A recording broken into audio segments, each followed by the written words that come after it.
Happy Camper Radio. Hello, everybody, and welcome back to the Happy Camper Radio Show. I'm Skip. I am a happy camper, and without question, my friends, we're going to make a happy camper out of you.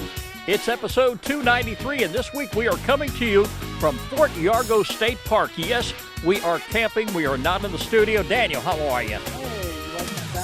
I love it. Yeah, that'll work, definitely. Great show lined up for you today. Stick around. Episode 293 of Happy Camper Radio coming at you right now. HappyCamperRadio.com. And, of course, the Happy Camper Radio Show can be heard all around the world by great listeners like yourself. You can find us in just about every podcast directory out there. Punch Happy Camper Radio into your search engine. Chances are you'll find us right there. We're on the web 24/7 at www.happycamperradio.com. You can like us on Facebook, follow us on X, and if you really want to see this show, definitely check us out on our YouTube channel. That is the best way to enjoy Happy Camper Radio. Daniel, thank you so much for coming and joining us here today. It took a little while, but, I finally got here. Well, Sadie has taken up a lot of airspace here. Yeah. She's walking around, but, she is having just as much fun as I am. I know. She told me when I pulled up. Yeah, she greeted you just like she always does. Oh, yeah. But anyway, we knew this day was coming, that we finally got up here to Fort Yargo, and this is actually in your backyard now. It is my backyard. Yeah, so you're about an hour away or so from the main studio. Yep. And since you've moved up here, we've done a couple shows already. Yep. And we're now doing our program remotely. Yep. And, of course, every now and then when you happen to be in town, you've got a seat there in the studio. Yep. But, I tell you what, even though we enjoy doing the show either by remote or in the studio, this is the best way to enjoy camping, to enjoy Happy Camper Radio, is being out here in the wilderness and really enjoying what we do best. Yeah, could be lower humidity, but, hey. Now, I'm here for 5 days, Yeah. 5 days and 4 nights, and, it's been great. Did have one bout of rain night before last, and the thunder started rolling in. Yeah. But, Daniel, one thing I've got to admit, you know me, I'm a lakeside camper. Yeah. I enjoy camping by the lake, but we have been dealing with some very brutal temperatures here in the South. Pretty rough. Especially in June and July. I know, I'm a mailman. Yeah, and day. I'll tell you what, if you really want to get out of the sun, you want to get out of the heat, this couldn't be a better camping environment. Yeah. We're right tent, here. Right? Oh, I'm telling you, there is a lot of wooded area in this campground here. Very shaded. I didn't even have to bring out the awning.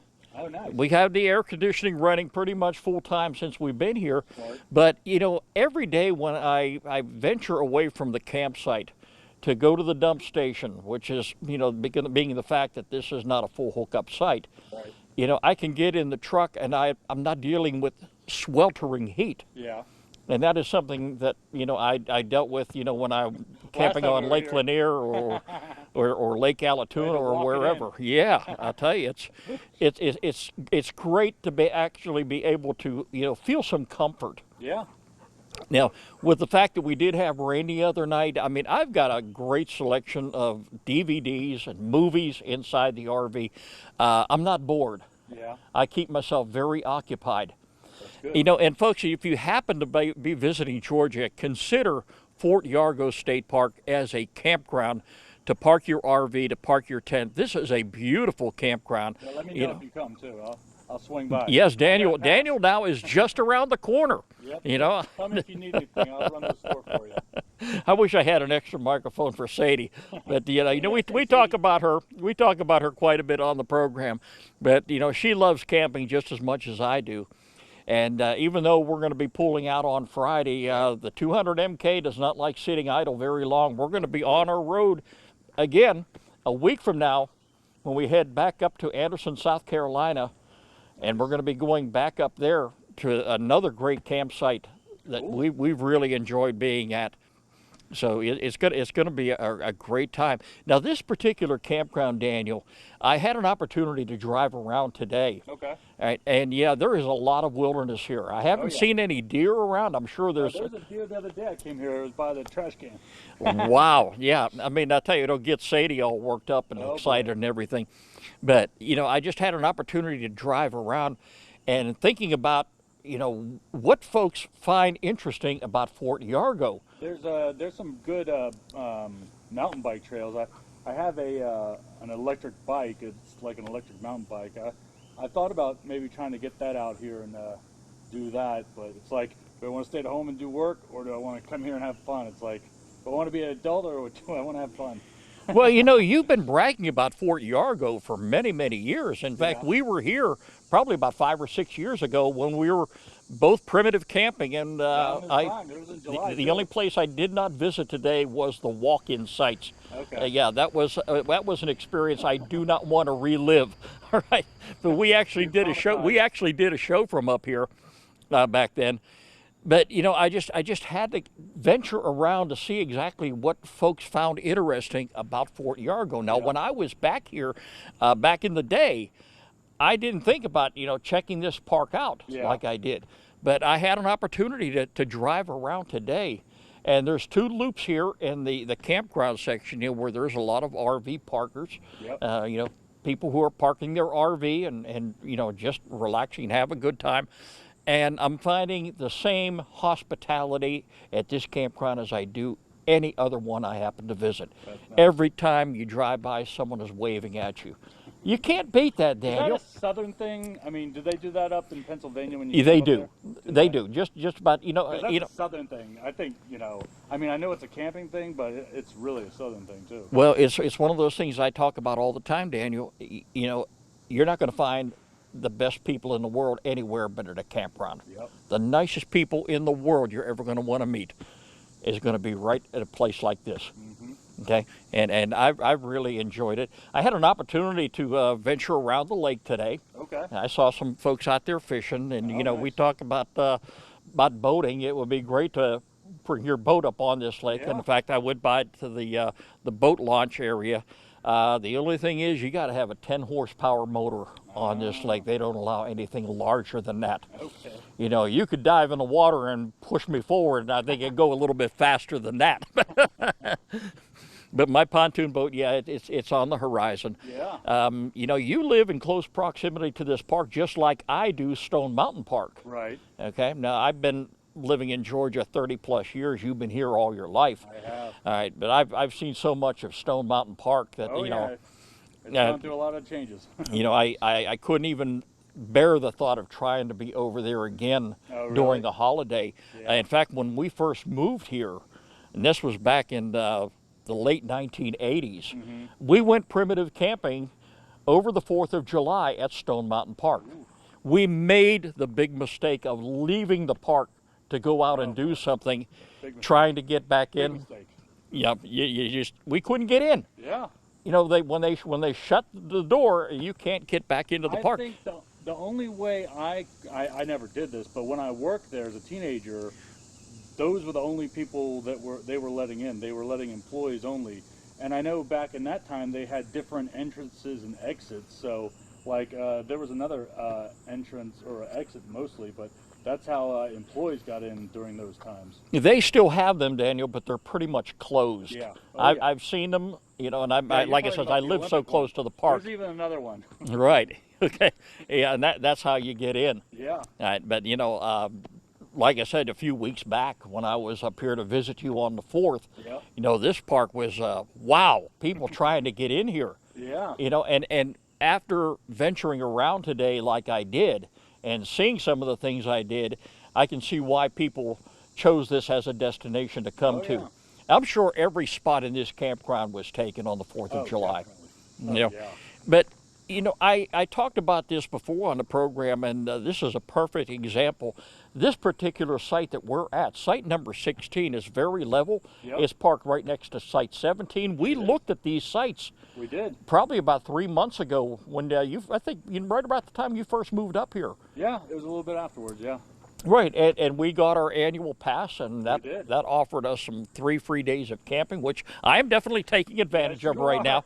But, this is something I can't state enough, folks. Whenever you have an opportunity to go camping, always beforehand check out the park. Look around, drive around, find a campsite that you know you're going to feel comfortable with.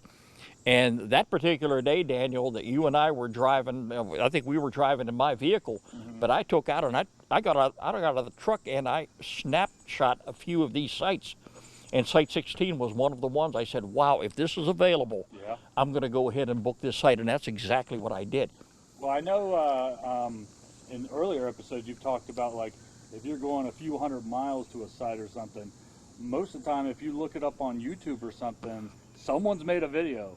So, you could check it out that way. And I know a lot of campsites have the actual site, the pictures. I know the state parks have the pictures and stuff. But, I mean, like you said earlier, YouTube, it probably has every campsite, we've been to. I remember before we went to the rally last year, there was a video we were watching. So when I came down there, I knew exactly what to expect. There's generally about 4 or 5 different folks that have actually been to a particular campground that will post videos, and they drive around. I have actually been to campgrounds where I have seen individuals walking around with a notepad, Oh, wow. writing down some of the good sites. Yeah, and I've talked to a lady one time, and this was an elderly couple, and the gentleman was walking around with his notepad. And she told me, because she was camping right next to us, Okay. and she told me, she said, yeah, but that's my husband over there. He's walking around. He's looking for some good sites. So the next time we get here, yeah, we'll find a great site. And of course, I understand there are some instances, where maybe some folks are traveling across the country, or maybe they're traveling from the south going north, and they're making a 2 or 3 day stop somewhere. They just may choose any particular campground just to park, just to get rested up, and and move right on. Yeah. Folks do that. I've been to campgrounds already where we've had some, I don't want to call them transient people, but they're here one day and gone the next. Yeah. And it's obvious that that's what they're doing. They're traveling long distance, and they're taking an opportunity to park for the night. And that's something I'm going to be doing here next month in August, as I make that venture up to Pittsburgh, Pennsylvania. You always think of the bowling alley, don't you? I'm so jealous. I wish I could go to that place. Well, one of these days when we make our venture up love north, that. I know we're I'd going to be there doing all it. day long. Okay, well, we'll make sure that we're there for 3 or 4 days. There you go. So you can go ahead and get a few strikes in before There you go. we have Exactly. to move on. But, Daniel, I am having a great time here. And like I said, the rain is a little bit depressing, but it's cleared up. It doesn't dry up as quick because of the shaded area we're in. But, one of the things, on the downside that concerns me a little bit here is the fact, we've got some tall trees. Yep. I'm very cautious about where I park. And I looked this site over real well when we were up here a couple months back. And I see the way the trees are leaning. And I'm saying, yeah, I'm pretty comfortable where I'm at right at the particular moment.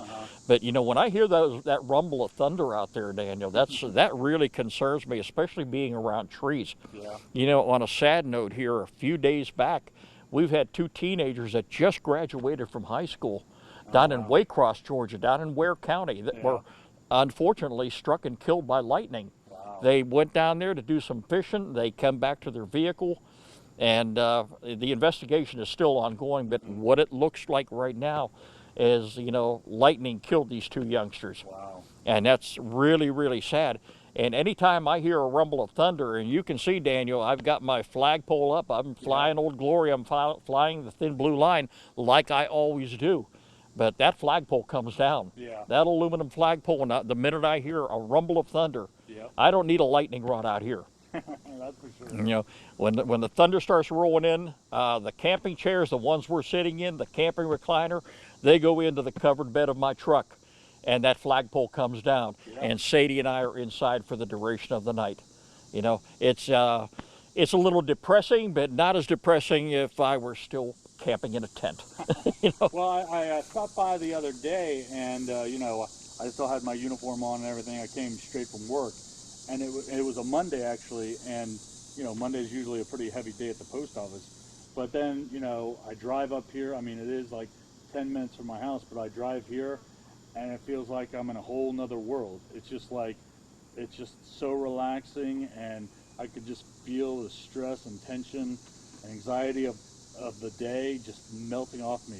It's the magic of being at a campground. Well, the idea of the fact that you're now living an hour away from the metro Atlanta area, it's not like you're camping over at Stone Mountain Park, which is still very close to the city, and it's still a big attraction.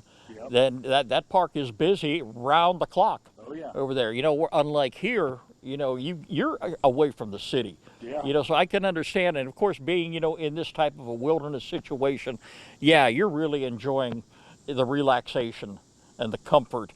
And this is not going to be the last time I'm going to be camping up here at Fort Yargo State Park. Good. Like I said, I'm going to Anderson, South Carolina, back up to Lake Hartwell here next week, and I'm really excited about that. So it's going to be a busy camping season. And the nice thing about the Georgia state parks, they're open year round. Unlike the Army Corps sites where they shut down like around in October, you're not going to see them open up again until March. If you want to do some of that camping before you actually winterize, you still have an opportunity to go out. And there are several state parks here in Georgia that are open year round. And the fact that we've got park passes now, we can get in there. We don't have to pay that $5 entrance fee every time we go into the park. And we can go ahead and camp. It's a little more pricey than it is the Army Corps sites. But the relaxation, you don't think about those things when you go ahead and book your sites. Right. Like I said, I've got 2 more days up here. I'm really looking forward to it. I knew you were coming tonight. We're having hot dogs on the grill. I already got the grill fired up. The charcoals are nice and hot. And we're just going to go ahead and relax tonight. And really enjoy ourselves. But hey, I thank you for being here, Daniel. And like I said, we'll be doing it again very, very soon. All right. We're not going to be doing a featured campground tonight because the fact we are here. We've already featured Fort Yargo State Park, and we've got some great videos that we've been sharing with each and every one of you. And Daniel, like I said, he just recently moved up to the Winder area. He lives only about 3 miles from here, if that. I was thinking about while we were talking, I could actually justify camping at Stone Mountain now. I've never done my whole life. I've been, going there since I was, an infant, and I've never camped there, but now I could justify it. Well, what we got to do is, first of all, get you settled in up there at your residence, and then get that pop-up camper back on the road. And if we get a little bit lucky next time, that I come on up here, we can reserve both sites, 16 and 17, which are parked right next to one another. And maybe stay a little bit longer than a week. That'd be nice. But that's something we'll go ahead and look forward to. And we thank each and every one of you for joining us here. It's an unusual situation. We're not in the studio. He's not at home. We're at a campground, and we're having an absolute wonderful time. Remember, folks, every pet deserves a loving home. I want you to do exactly as I did. Visit your local shelter and adopt a pet today. We're on the web 24/7 at www.happycamperradio.com. Like us on Facebook. Follow us on X. And without question, friends, be sure to check out our YouTube channel where you can see this show. The Happy Camper Radio Show is a presentation of Skip Huber Productions. I'm Skip. I am a happy camper. Sadie's a happy camper. Daniel's a happy camper.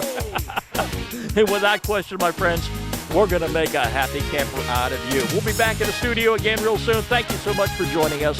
This is Happy Camper Radio. Happy Camper Radio.